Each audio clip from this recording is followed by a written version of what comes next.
Hello everyone. Today we will be reading the book, a first course in string theory. Okay, and it is a book by Barton Zwiebach.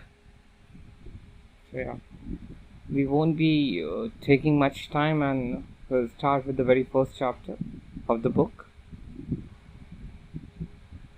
The first chapter is about a brief introduction, in which we'll be discussing the road to unification, the string theory as unified theory of physics, string theory and its verification, and developments and outlooks.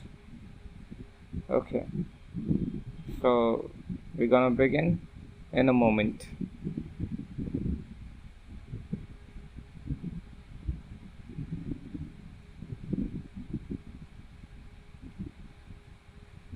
So yeah, a brief introduction for the string theory. Now, here we meet the string theory for the very first time. We see how it fits into the historical development of physics and how it aims to provide a unified description of all fundamental interaction. Okay, this was a basic quotation mentioned at the very beginning of the chapter. Now, 1.1 The Road to Unification. Over the course of time, the development of physics have been marked by unifications. Events when different phenomena were recognized to be related and theories were adjusted to reflect such recognition. One of the most significant of these unification occurred in the 19th century. In the first paragraph, we are talking about there have been multiple theories which have been unified. For example, there's one theory for part A and there's one theory for part B, and we join those two theories to make a combined theory for both A and B that applies on both A and B. That's basically unification, and most of the unification in the field of physics happened to occur in the 19th century. For a while, electricity and magnetism had appeared to be unrelated physical phenomena. Okay, electricity was studied first. The remarkable experiments of Henry Cavendish were performed in the period from 1771 to 1773. They were followed by the investigations of Charles Augustin de Coulomb, which were completed in 1785. These works provided a theory of static electricity or electrostatics. See, years don't matter, but what matters is the concept.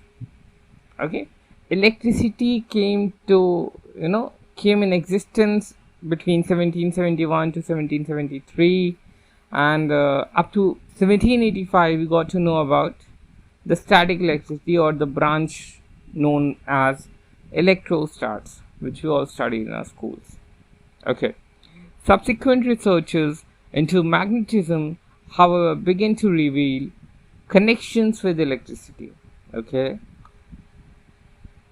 now when there were researches done on magnetism, they got to know this thing, that it is related to electricity. Okay, in 1819, Hans Christian Ørsted discovered that electric current on a wire can deflect the needle of a compass placed nearby. Like if you take a compass and take it near a wire which is carrying electricity, the needle gets deflected. Okay, now shortly thereafter, Jean Baptiste Biot and Felix Savart and André Marie Ampère established the rules by which electric current produce magnetic fields. Like these three researchers, these three scientists established few of the rules by which electric current produces magnetic field. Basically, they gave a relation between the electric field and magnetic field in simple terms. A crucial step was taken by Michael Faraday, who showed that changing magnetic field generate electric field. It was Michael Faraday. Michael Faraday, you must have known this you must have heard this name multiple times. He was the first one who showed that changing electric field leads to changing magnetic field, leads to producing magnetic field, and changing magnetic field leads to production of electric field. Okay, now A crucial step was taken by Michael Faraday, who showed that changing magnetic field generate electric fields. Equations that describe all of these results became available, but they were in fact inconsistent. See, you have two equations, 2, 3, 4, n numbers of equations, but there are certain limitations on them. So here the scientists, brought the equation, calculated it, but it had some error into it, some inconsistency, some limitation, that it works in this situation, it works in that. So then it was James Clerk Maxwell, Mr. Maxwell, who constructed a consistent set of equations by adding a new term to one of the following equations, to one of those equations. Okay. Not only did this term remove the inconsistencies, but also resulted in the prediction of electromagnetic waves. Okay.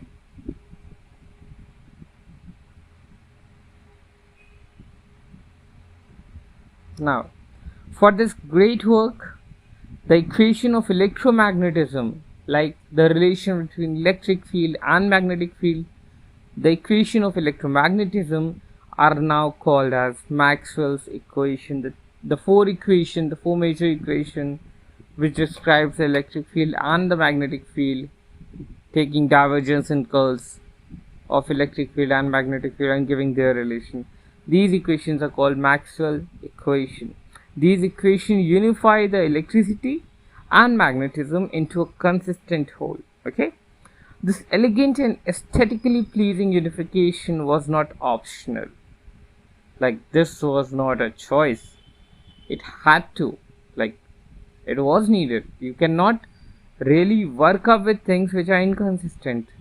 Like, if you have an equation and it does not work at 50 conditions, then what's the need of that equation? You need a better solution, and a better solution is not a choice. It's a necessity. It's a need. Now, another fundamental unification of two types of phenomena occurred in late 1960s, about 100 years after the work of Maxwell. This unification revealed the deep relationship between electromagnetic forces and the forces responsible for weak interactions. To appreciate the significance of this unification, it is necessary to first review the main development that occurred in physics since the time of Maxwell. Now we'll be talking about the main developments that happened in the field of physics after the discoveries by Maxwell. Now, we flip the page, move to the next one. Page 4. An important change of paradigm was triggered by Albert Einstein's special theory of relativity. In this theory, one finds a striking conceptual unification of the separate notions of space and time.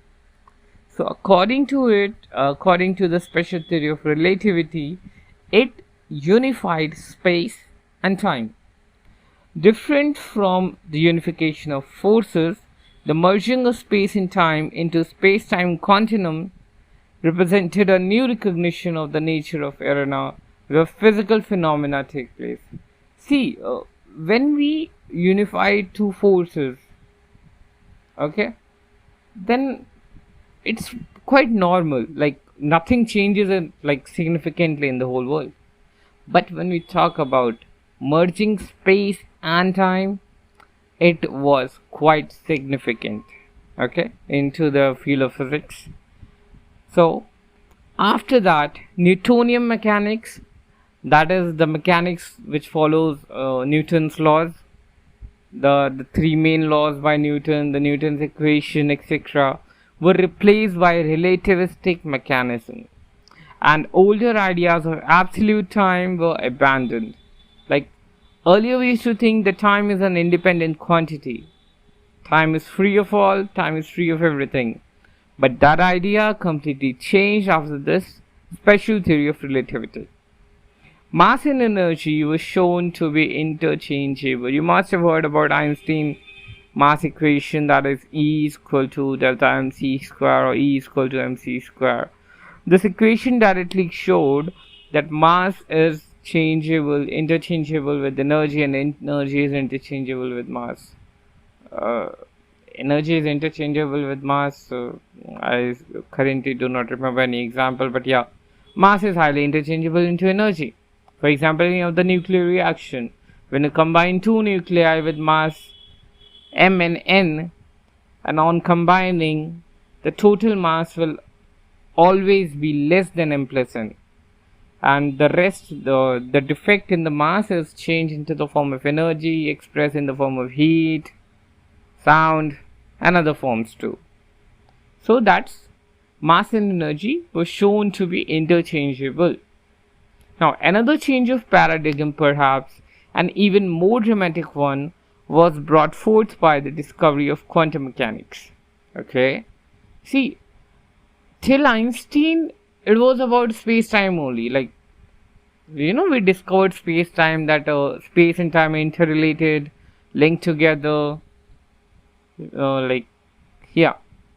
but after Einstein, a more dramatic change came into existence, the discovery of quantum mechanics, developed by Erwin Schrödinger, known for his Schrödinger equation, forever existing, Werner Heisenberg, known for his Heisenberg uncertainty principle, Paul Dirac, Dirac delta function, and everything.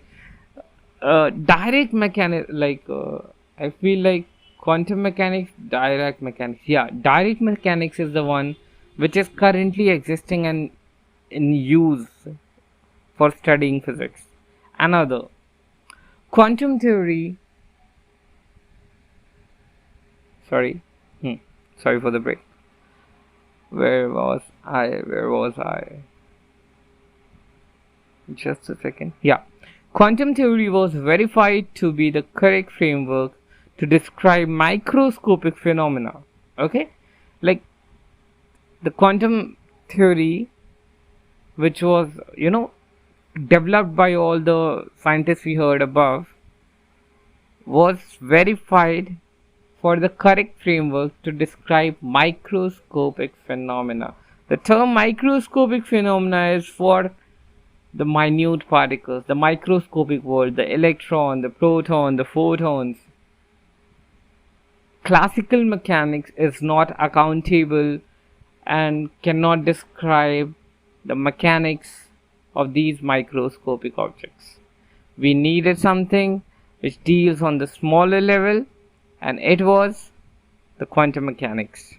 Quantum mechanics. In quantum mechanics, classical observable becomes operators. Okay. If two operators fail to commute, the corresponding observable cannot be measured simultaneously. Okay. See, I will be repeating the statement. In quantum mechanics, classical observables like position, momentum, etc. becomes operator. Okay. If two operators fail to commute, if two operators are not commuting with each other, the corresponding variable or observables cannot be measured simultaneously. As Heisenberg principle said, position and momentum. Yeah, position and speed, position and momentum are similar quantities. The position and momentum to the highest precision cannot be calculated at an instant. For example, if you are calculating the perfect position, you will be having the most abrupt value of momentum, and if you have perfect momentum, you will have an abrupt value of position. Yeah.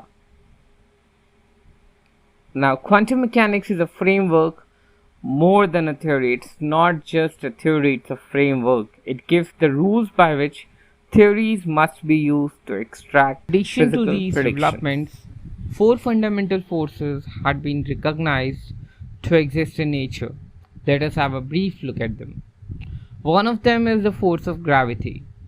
The force of gravity has been known since antiquity, but it was first described accurately by Isaac Newton. Gravity underwent a profound reformulation in Albert Einstein's theory of general relativity.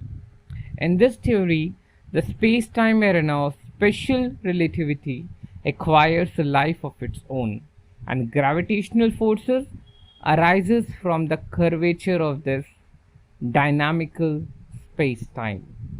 Okay, Einstein's general relativity is a classical theory of gravitation. It is not formulated as a quantum theory. So here we read that the one of the major forces that came into existence was the gravitational force. It was known from very long, but officially it came into existence, or it came, it was described accurately by Isaac Newton. Then later on, Albert Einstein worked onto it, and he told the world that gravitational force arises from the curvature of the dynamical space-time. Like, gravitation is basically dependent on space-time, not just the mass of the object or the body. Now, the second fundamental force is the electromagnetic force. As we have discussed above, the electromagnetic force is well described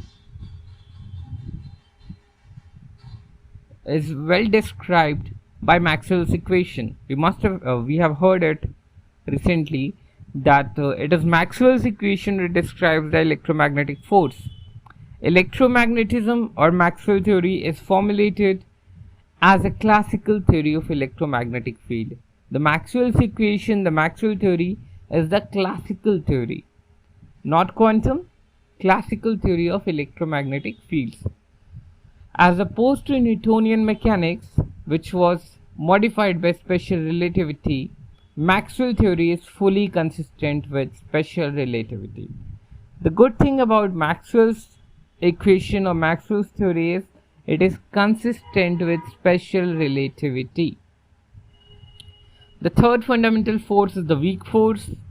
This force is responsible for the process of nuclear beta decay, in which a neuron decays into a proton, an electron, and an antineutrino.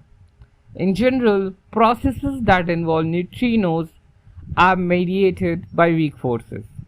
While nuclear beta decay had been known since the end of 19th century, like nuclear beta decay came into existence, came into knowledge of world in the end of 19th century, the recognition that a new force was at play did not take hold until the middle of 20th century. Like, nuclear beta decay was found quite earlier in the end of 19th century, but this existence of this new force was not came into existence, was not calculated, was not found until the middle of the 20th century. The strength of this force is measured by the Fermi constant. Okay, weak interactions are much weaker than electromagnetic interaction. Here we are talking about the magnitude of interaction, that the weak interactions are much weaker than the electromagnetic interaction. Finally, the fourth force is the strong force, nowadays also called as the color force. This force is at play in holding together the constituents of neutron, that is the proton, the pions, and many sub-nuclear particles. We all know that inside a nucleus there are multiple particles like proton, neutron, and further subatomic particles. Okay, these are held together by the color force or the strong force. Now, the constituent which we have mentioned, like the pions, etc., these constituents called quarks are held so tightly by the color force that they cannot be seen in isolation. Okay, like any of the quark cannot be seen in isolation. We must be knowing that proton is made up of 3 quarks, 2 up quark and 1 down quark. This force of attraction is so strong that any of the quark cannot be seen in isolation. Now, we are in position to return to the subject of unification. In the late 1960s, the Weinberg-Salam model of electro-weak interaction put together electromagnetism and weak force into a unified framework. Okay, it's an interesting point. In the late 1960s, Weinberg-Salam model of electro-weak interactions put together electromagnetism and weak force into a unified framework.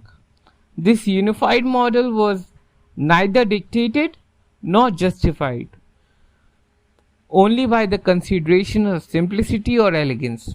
It was necessary for a predictive and consistent theory of weak interaction. The theory is initially formulated with 4 massless particles that carry the forces. Okay, a lot going in this paragraph. Let me reread it from a line above. This unified model was neither dictated nor justified only by considerations of simplicity or elegance. Okay, this model was not dictated, like not given as a compulsion on anyone, or neither it was justified using examples and all. Apologies. It was necessary for a predictive and consistent theory of weak interaction. Okay, it was necessary for a predictive and consistent theory of weak interaction. Like this particular model was necessary as a need. The theory is initially formulated with 4 massless particles that carry the forces. This theory, revolves around 4 massless particles that carry the force.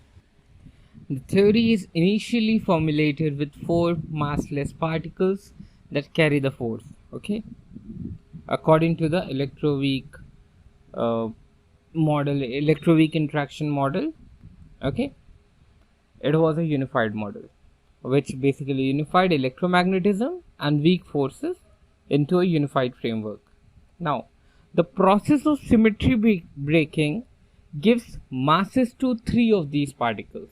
Okay, I just now told this particular theory is formulated with 4 massless particles that carry the force, but the process of symmetry breaking gives mass to 3 of these particles.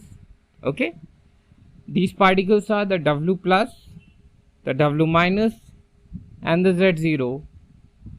These are basically bosons, the W boson, the Z boson, where W plus is positive in nature, W minus is negative in nature, and Z0 is neutral in nature. Okay,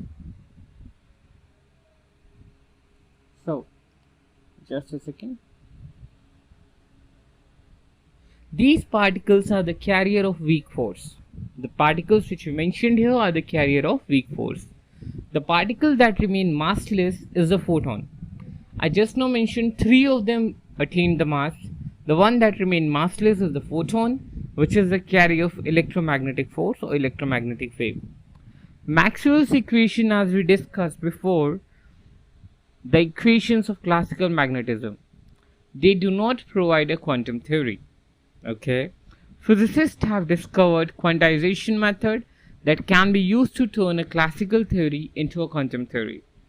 Now, physicists have discovered a quantization method, a method which basically converts a classical theory into a quantum theory, a theory that can be calculated using the principle of quantum mechanics, which is the quantum theory.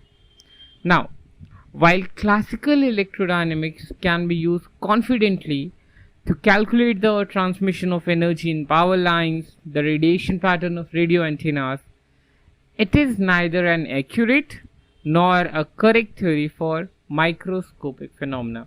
Here it says that the classical theory is for macroscopic objects, microscopic events, but the classical theory cannot be used, the classical electrodynamics cannot be used for microscopic phenomena. For microscopic phenomena, we have quantum electrodynamics, that is the quantum version of classical electrodynamics.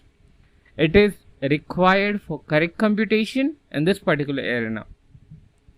In QED, the photon appears as a quantum of electromagnetic field. The theory of weak interaction is also a quantum theory of particle. So, the correct unified theory is the quantum electroweak theory. Okay, the completely unified theory is the quantum electroweak theory. Now, the quantization process or the quantization procedure is also successful in the case of strong forces. Okay, and the resulting theory has been called quantum chromodynamics, QCD.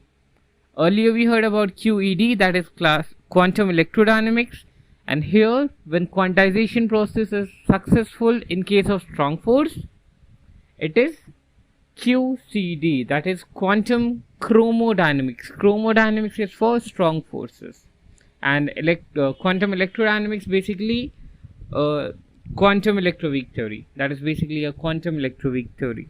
Now, the carrier of color forces, that is the strong force, are 8 massless particles. Okay, these are colored gluons, and just like quarks, they cannot be observed in isolation. Okay, the carrier of strong forces are 8 massless particles.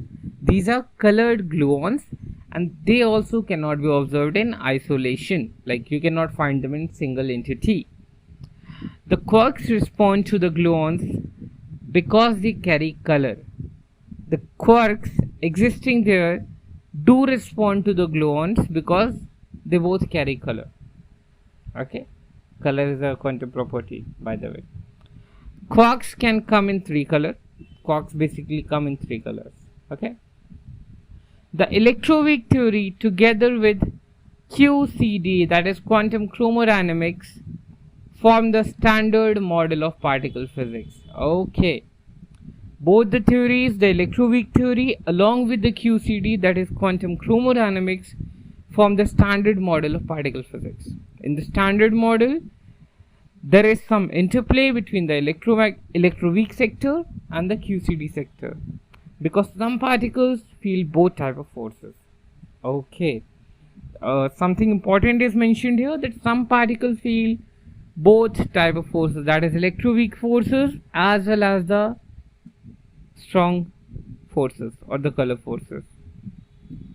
The standard model summarizes completely the present knowledge of particle system. So in fact, we are not certain about any possible further unification. Okay, means the standard model which you are using right now is summarizing completely the present knowledge. Whatever the particles which you have discovered is under the standard model existing, and we are not certain about any further unification. We are not confirmed about like any further unification will be introduced or not. We are not certain about it.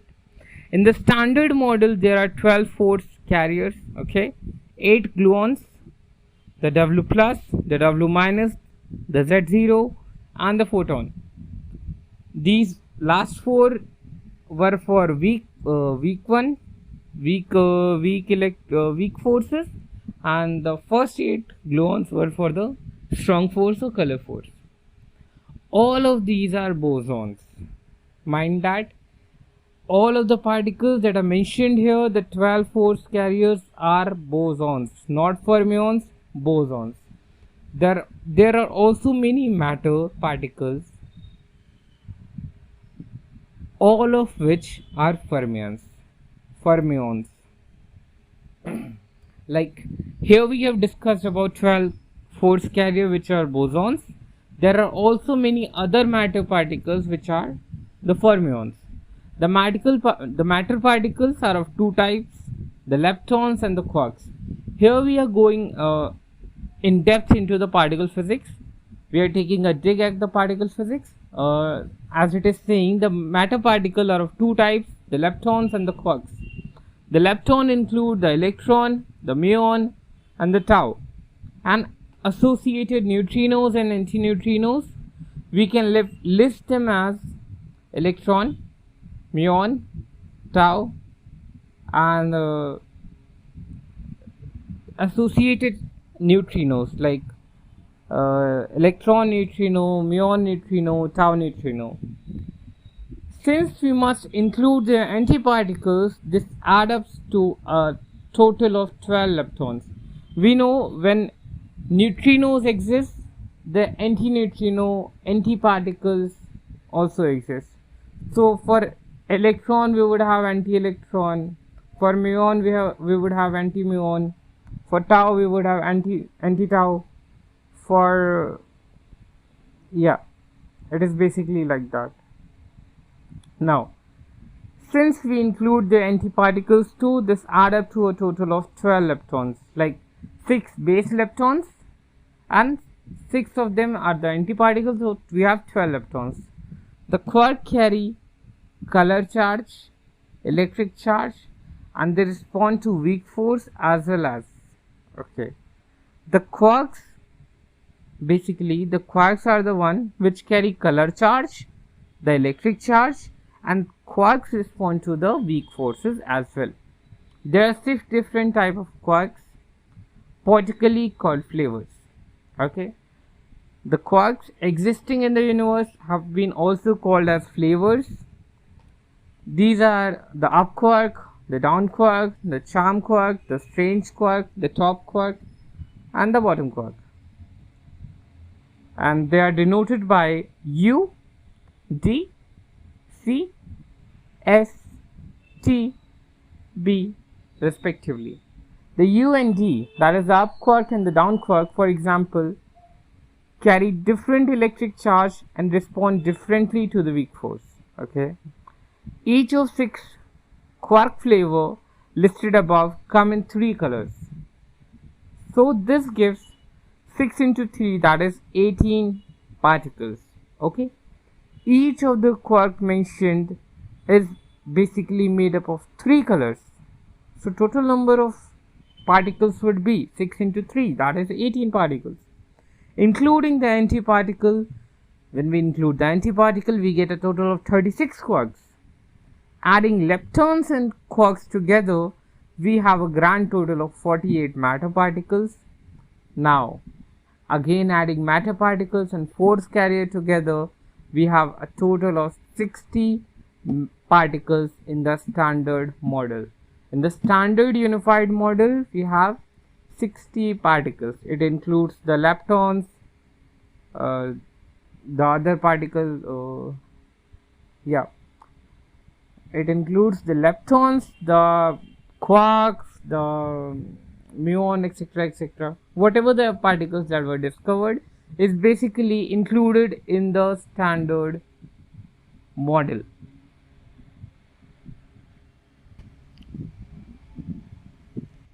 Despite the large number of particles it describes, the standard model is reasonably elegant and very powerful. As a complete theory of physics, however, it has 2 significant shortcomings. The first one is that it does not include gravity. See, we have the standard model which has covered up all the kind of particle existing in the universe, existing that has been discovered, but none of these is about gravity. None of them include the gravity. The second shortcoming out of it was that it has about 20 parameters that cannot be calculated within its framework. We'll be studying about it later on. Perhaps the simplest example of such a parameter is the dimensionless or unitless ratio of mass of muon to the mass of electron. The value of this ratio is about 207, that is 207, and it must be put into the model by hand. Most physicists believe that the standard model is only a step towards the formulation of a complete theory of physics. A large number of physicists also suspect that some unification of the electroweak force and the strong force into grand unified theory will prove to be correct. I am repeating the statement here Most physicists believe the standard model only a step towards the formulation of complete theory of physics. Like whatever the standard model has been established is basically a step towards the complete theory of physics. It's just a stepping stone, a step. A large number of physicists also suspect that some of the unification of electroweak and strong force into a grand unified theory will prove to be correct. At present, however, the unification of these two forces appear to be optional. Another attractive possibility is that a more complete version of the standard model includes supersymmetry. Supersymmetry is a symmetry that relates bosons to the fermions. Since all matter particles are fermions and all force carriers are the bosons, this remarkable symmetry unifies matter and forces. In a theory where supersymmetry is discussed, or in a theory that includes supersymmetry, bosons and fermions appear in pair of equal masses. Like the bosons and pair do exist in a pair with equal masses. Okay, the particles of the standard model do not have this property. So, supersymmetry, if it exists in nature, must be spontaneously broken. Supersymmetry in such an appealing symmetry, or supersymmetry is such an appealing symmetry that many physicists believe that it will eventually be discovered. Like it is, expected that one day, very soon, the supersymmetry will be discovered. And what the supersymmetry is basically a pairing of the particles, the massive particle, the matter particles, and the force carrier, that is the fermions and the bosons. While the above extension of the standard model may or may not occur, it is clear that the inclusion of gravity into particle physics framework is not optional. Gravity must be included, or without a unification, if one is to have a complete theory. Like it is mentioned here, if you want to have a complete theory, you need gravity into it. Like without gravity, things cannot be done. It is not possible. Gravity must be included, even if there is unification or not. It is irrespective of the unification. Now, the effects of gravitational force are presently quite negligible at microscopic level. See, when we talk about microscopic level, the effects of gravitational force is quite negligible. Okay, like using the formula F is equal to gm1m2 divided by r square, that is the distance between the particle square, we calculate the value of force. The value is quite small, quite small. Okay, so that is what is mentioned. The gravitational force presently quite negligible at the microscopic level, but they are crucial in studies of cosmology of early universe. There is, however, a major problem when one attempts to incorporate gravitational physics into the standard model. The standard model is a quantum theory, while Einstein's general relativity is a classical theory.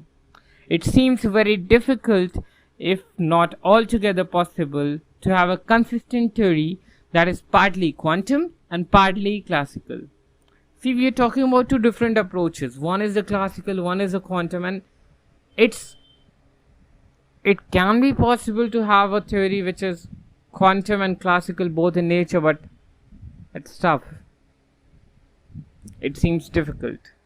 Like, not altogether possible, but we can have a consistent theory that is partly quantum, partly classical. Given the success of the quantum theory, it is widely believed that gravity must be turned into a quantum theory. The process of quantization, however, encounter profound difficulties in case of gravity. The resulting theory of quantum gravity appeared to be ill-defined. As a practical matter, in many circumstances, one can work confidently with classical gravity coupled to standard model. For example, this is done routinely Just a second.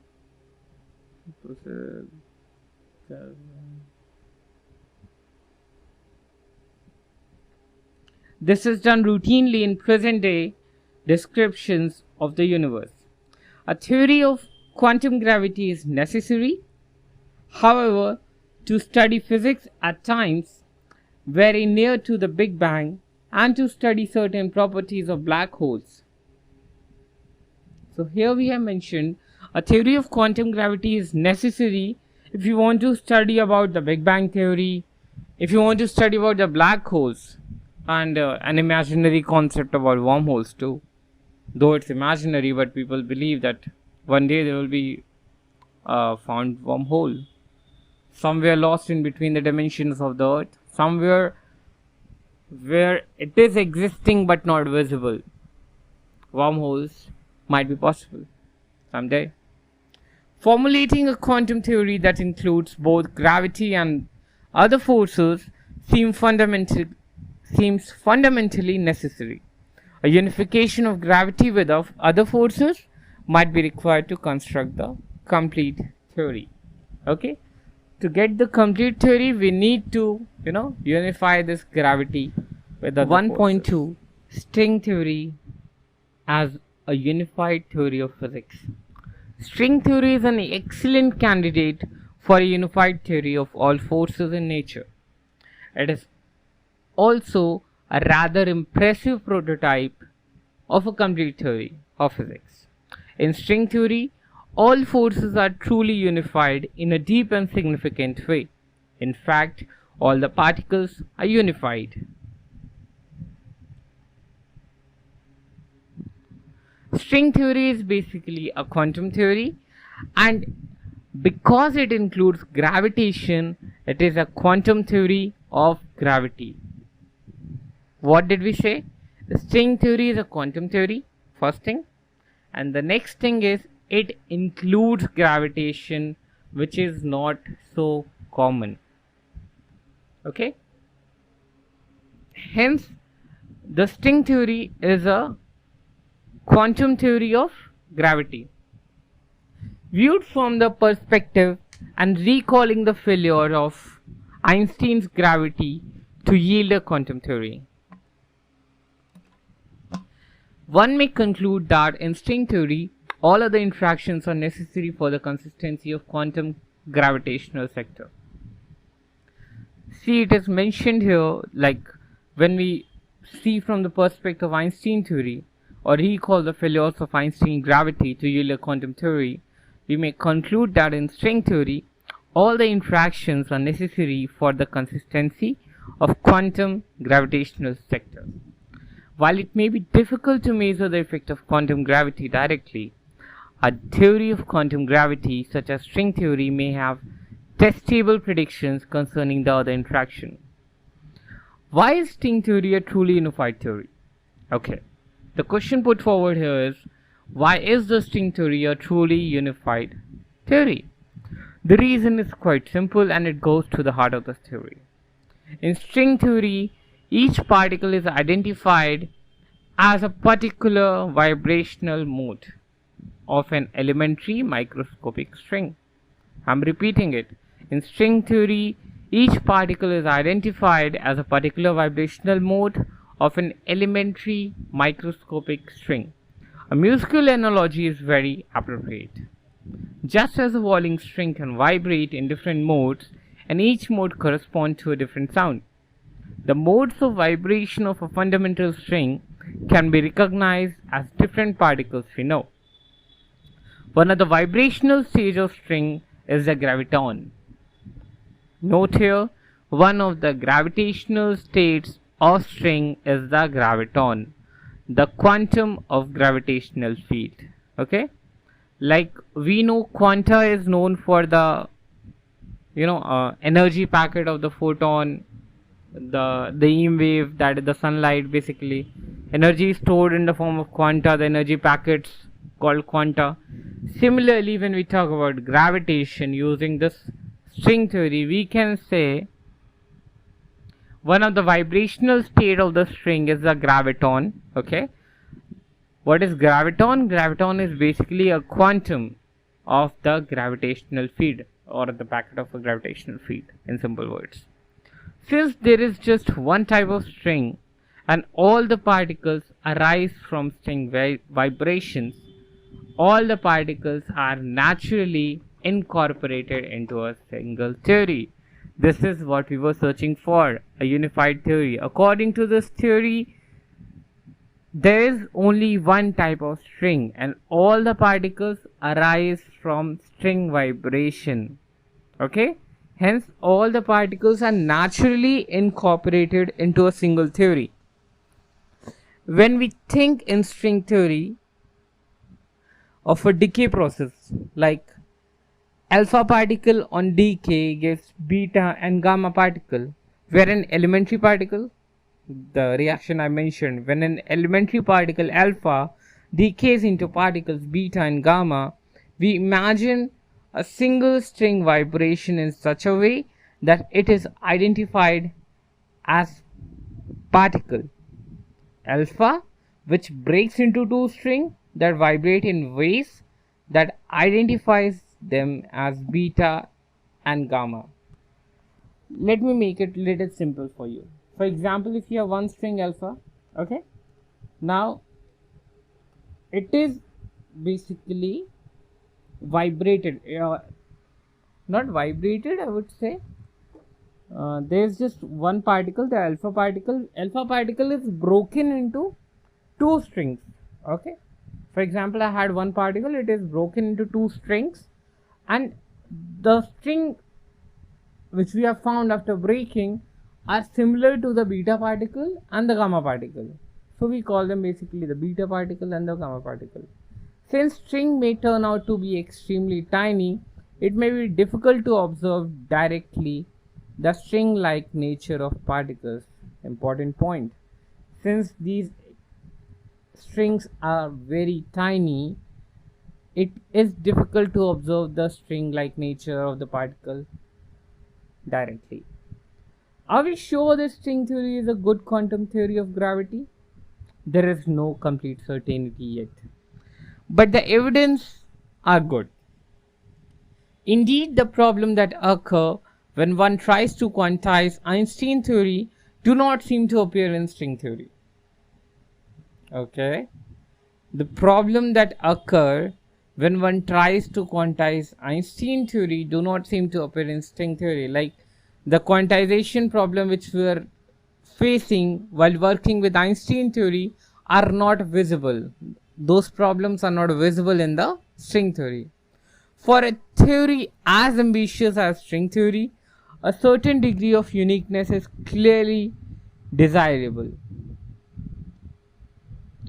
It would be somewhat disappointing to have several consistent candidates for a theory of all interaction. The first sign that string theory is rather unique is that it does not have adjustable dimensionless parameter.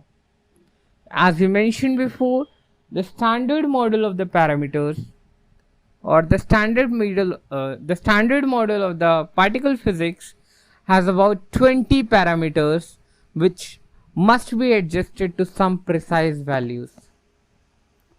A theory with adjustable dimensionless parameters is not really unique. Okay?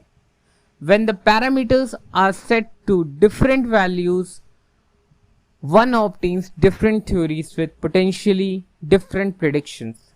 String theory has one-dimensional parameter or one-dimensionful parameter, the string length, that is LS.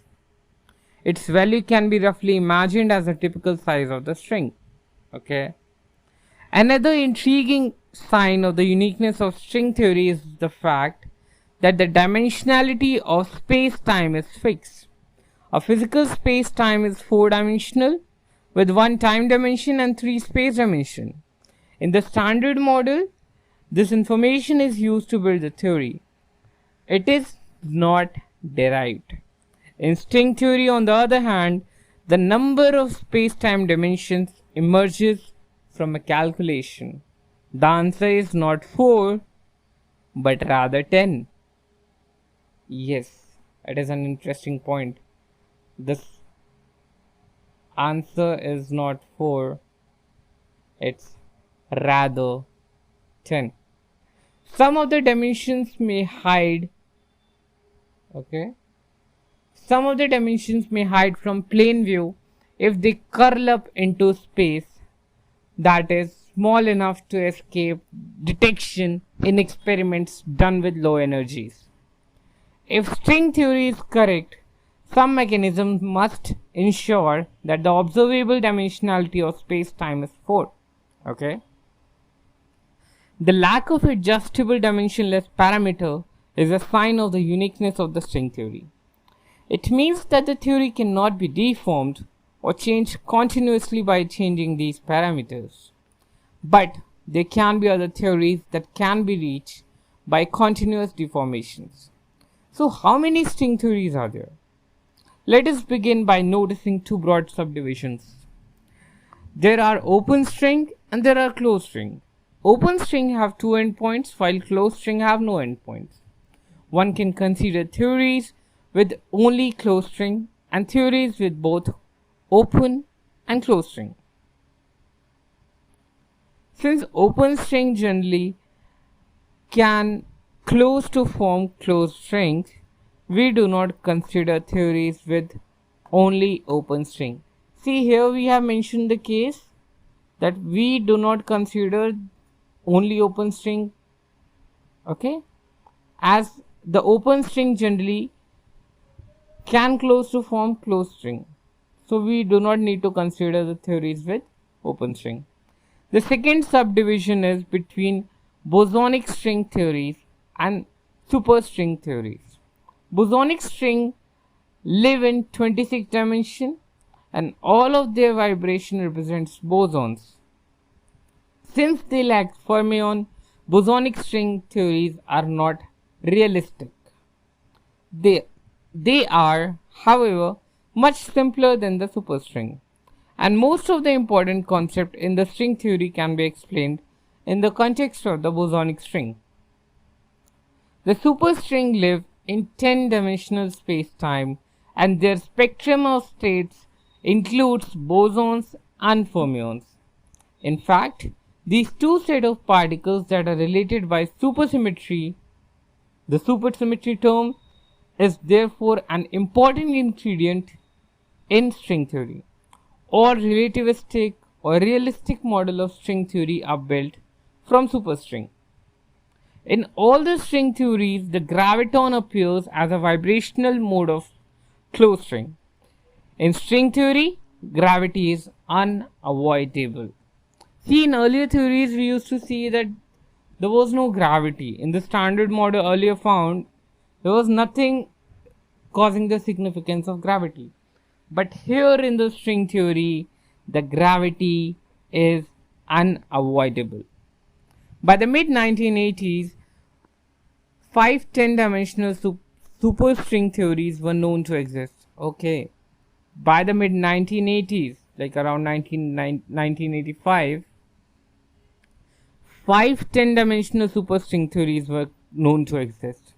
In years that followed, many interrelation between these theories were found.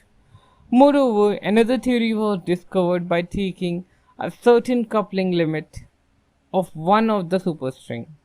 This theory is 11-dimensional and has been dubbed the M theory for lack of a better name. Okay. Like earlier we used to see 5 10-dimensional superstring came into existence by mid-1980s. Later on it was found by coupling some of them, by restricting some of them. A theory came into existence, a theory came into knowledge. This theory was 11-dimensional and it was known by the M theory just because it lacked a better name.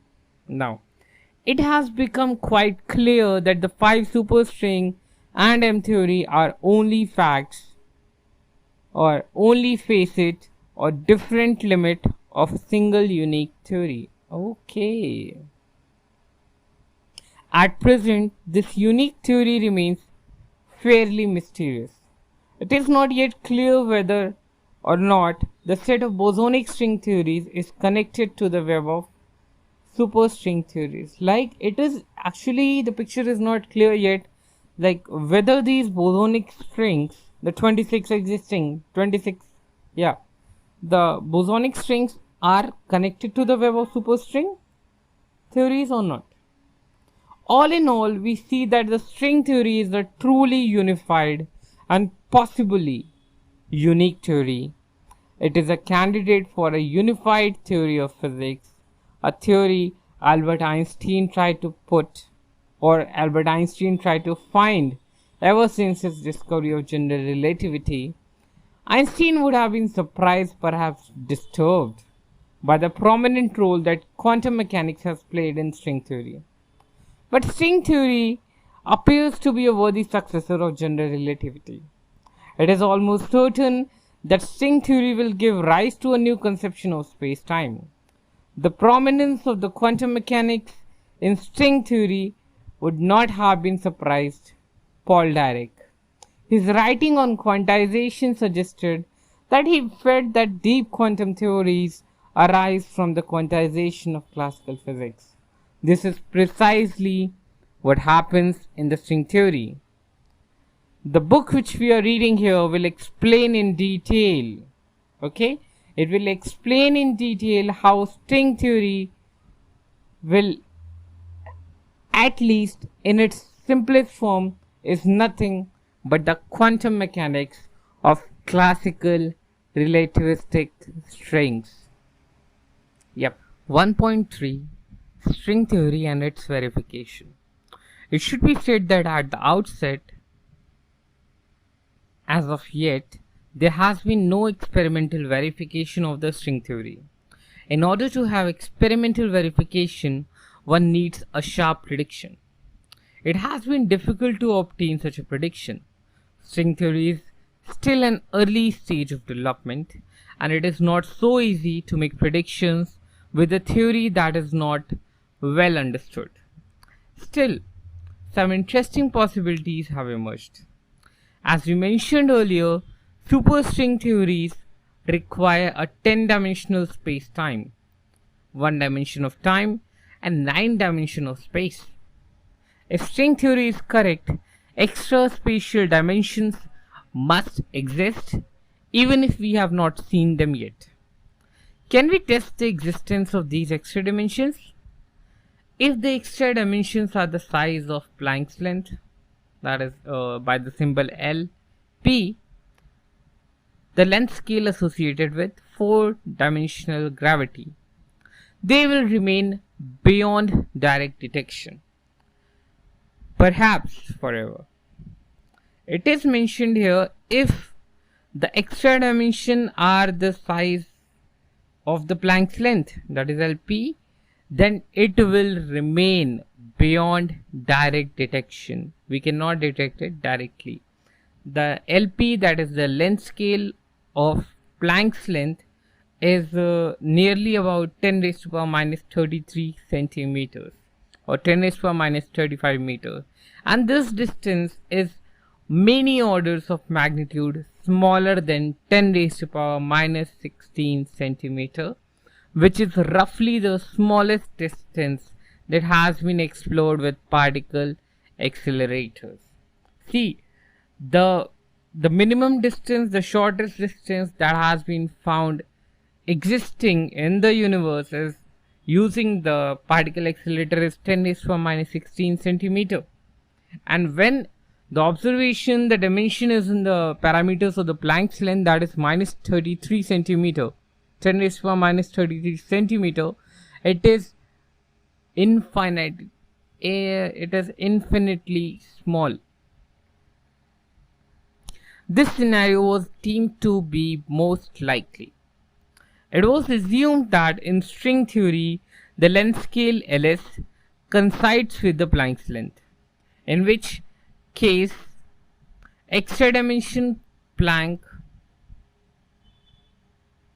in which case extra dimension would be of the Planck's length as well. It turns out, however, that string theory allows extra dimensions that are as large as a tenth of a milliliter or millimeter. Okay, apologies for that. It turns out that the string theory allows extra dimensions that are as large as a tenth of a millimeter. Surprisingly, extra dimension that large may have gone undetected. It was like, come on, a distance that is 1/10 of a milliliter is undetected. It is quite a surprise. To make this work out, the string length Ls is taken to be of order 10 raised to the minus 18 centimeter. Moreover, our three-dimensional space emerges as a hypersurface embedded inside a nine-dimensional space. The hypersurface or the higher dimensional membrane is called a D-membrane or D-brane. Okay? The D-branes are real physical objects in string theory. Okay? In this setup, the presence of large extra dimension is tested by gravitational experiments. Now, extra dimension much longer than LP but still very small may be detected with particle accelerator. If the extra dimensions are detected, this would be strong evidence for the string theory. We discussed the subject of large extra dimension in chapter 3. Now, a striking confirmation of the string theory may result from the discovery of a cosmic string. Left over from early universe processes, a cosmic string can stretch across the observable universe and may be detected via gravitational lensing or more indirectly through the detection of gravitational waves. No cosmic string have been detected to date, but the researchers or the searchers have not been exhaustive and they continue. If found, a cosmic string must be studied in detail to confirm that it is a string from string theory and not the kind of string that can arise from conventional theories of particle physics. We discussed the subject of cosmic string in chapter 7.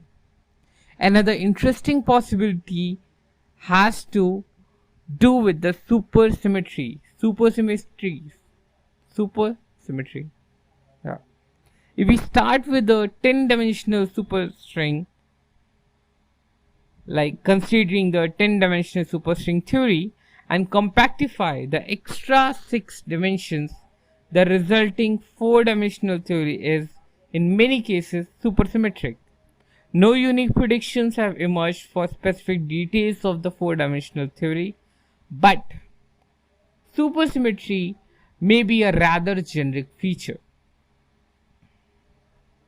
An experimental discovery of supersymmetry in future accelerator would suggest very strongly that the string theory is on the right track. Okay, like experimental discovery of supersymmetry in future accelerators, like the accelerators which you have today do not show this, but in future, if the experimental discovery of supersymmetry is done using these accelerators, then it will give a prior idea that the string theory is on the right track. Leaving aside predictions of new phenomena, we must ask whether the standard model emerges from the string theory. Okay, as we are saying, string theory is the unified model, it is the base model. Then the standard model must be a part of the string theory, or it must emerge from the string theory. It should. Since string theory is supposed to be the unified theory of all interaction, it must therefore reduce to the standard model for sufficiently low energies. While string theory certainly has room to include all the known particles and interaction, and this is very good news indeed, no one has yet been able to show that they actually emerge in fine detail. In chapter 21, we will study some model that will use D-branes and have an uncanny resemblance to the world as we know it. In the models, the particle content is in fact precisely that of the standard model. The particles that are obtained with zero mass, however, it is not clear whether the process that gives the mass can work out correctly. Our four-dimensional world is a part of the D-brain, and these D-brain happen to have more than 3 spatial directions. Okay. The additional D-brain dimensions are wrapped on the compact space. We will learn how to imagine such configurations very soon. The gauge bosons and the matter particles in the model arise from the vibrations of open string that stretch between D-brains. As we will learn, the endpoints of the open string must remain attached to the D-brain. If you wish, the musical analogy for strings is improved. Just as the string of a violin are held stretched by pegs, the D-brains hold fixed the endpoints of open string whose lowest vibrational mode could represent the particles of the standard model. Okay, repeating the last line. Just as the string of a violin are held stretched by the peg, the D-brain hold fixed the endpoint of the open string whose lowest vibrational mode could represent the particles of the standard model. String theory shares with Einstein's gravity a problematic feature. Einstein's equation of gravitation admit many cosmological solutions. Each solution represents a consistent universe, but only one of them represents our observable universe. It is not easy to explain what select the physical solution in cosmology. This is done using arguments based on initial condition, symmetry, and simplicity. The smaller the number of solutions a theory has, the more productive it is. If the set of solutions is characterized by continuous parameters, selecting a solution is equivalent to adjusting the value of parameters. And this way, a theory whose formulation require no adjustable parameters may generate adjustable parameters through its solution. It seems clear in the string theory that the set of solutions is characterized by both discrete and continuous parameters.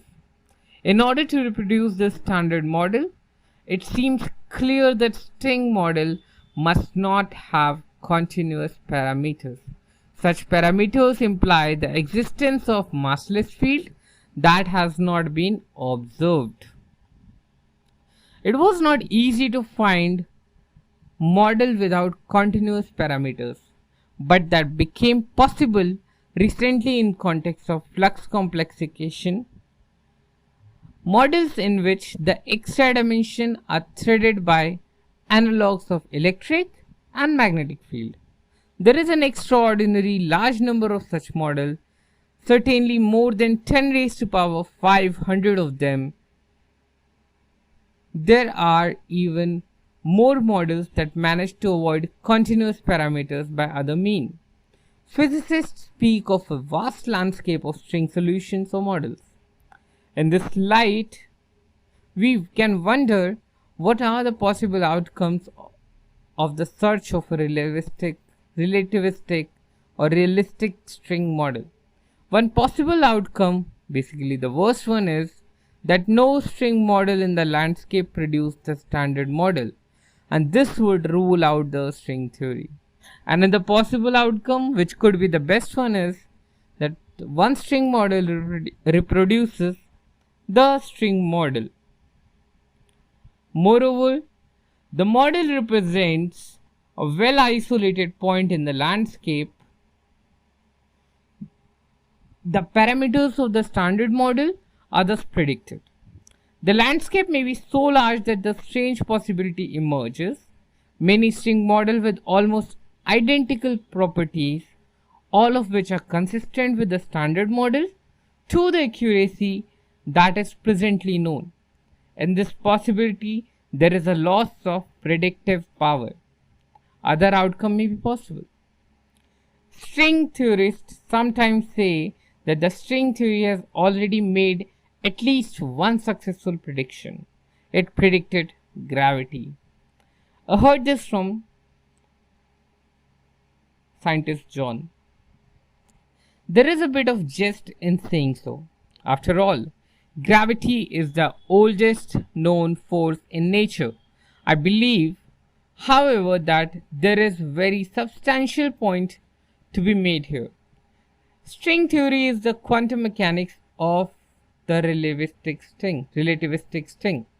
In no sense whatsoever is gravity put into string theory by hand. Repeating it, in no sense whatsoever is gravity put into string theory by hand. It is a complete surprise that gravity emerges in string theory.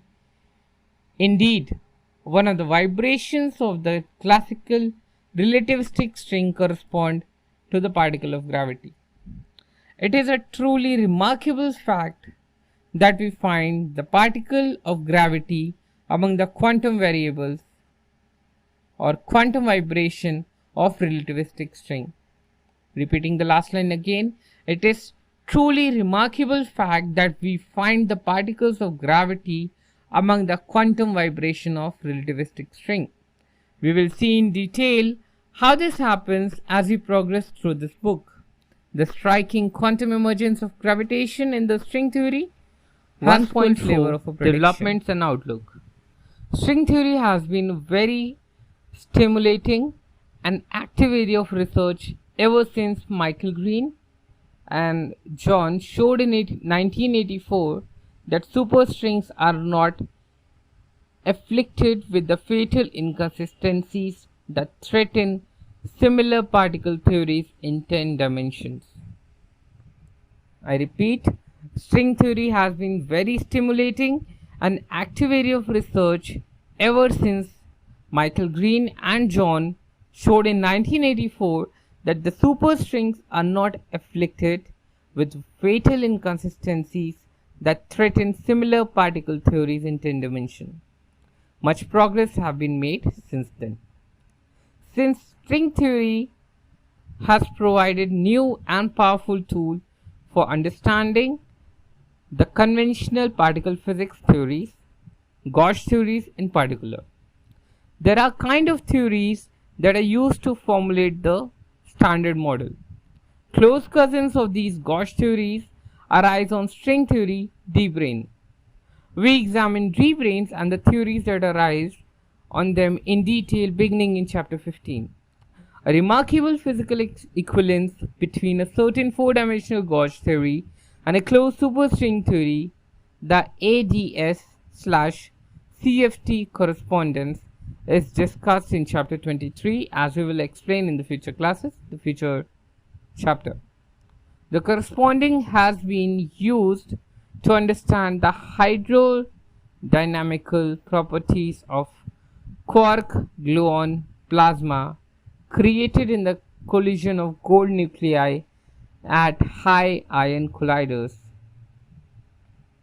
String theory has also made good stride towards a statistical mechanic interpretation of the black hole energy or black hole entropy.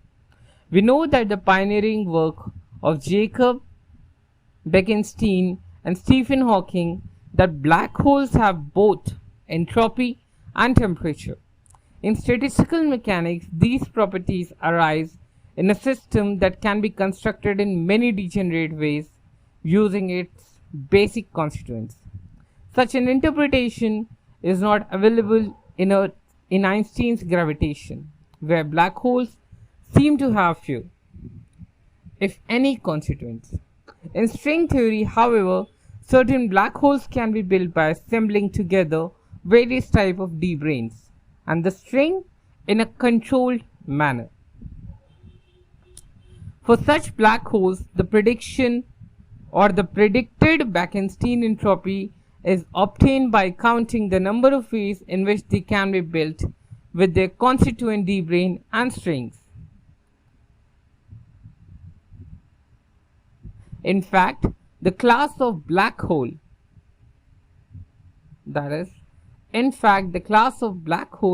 amenable to string theory analysis, continue to grow. We discussed the important development in chapter 22. String theory will be needed to study cosmology of the early universe. String theory may provide a concrete model for the realization of inflation, a period of dramatic exponential expansion that the universe is likely to have experienced at the earliest time. The theory of inflation suggests that a universe is a growing bubble, a region inside a space that is continuously or that continues to inflate for eternity. The balloon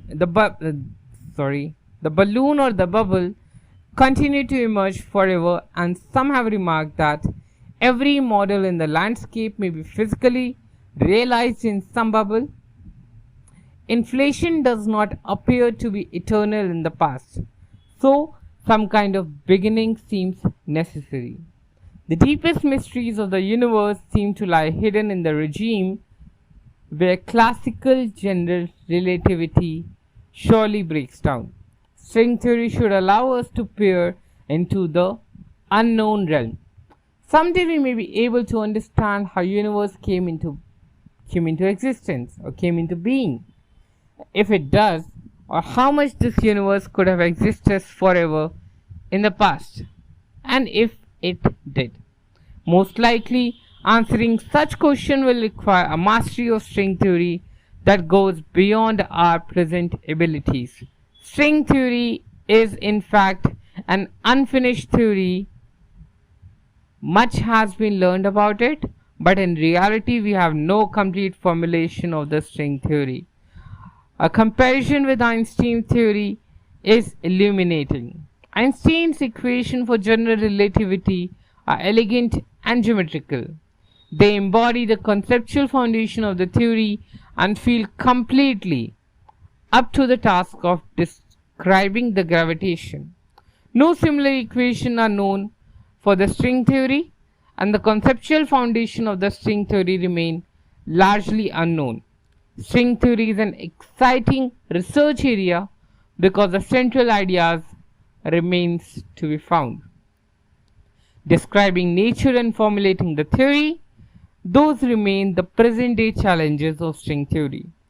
If surmounted, we will have a theory of all interaction, allowing us to understand the fate of space-time and the mysteries of quantum mechanical universe. With such high stakes, physicists are likely to investigate string theory until definite answers are found. Thank you. We'll be reading the next chapter in the next video. Adios.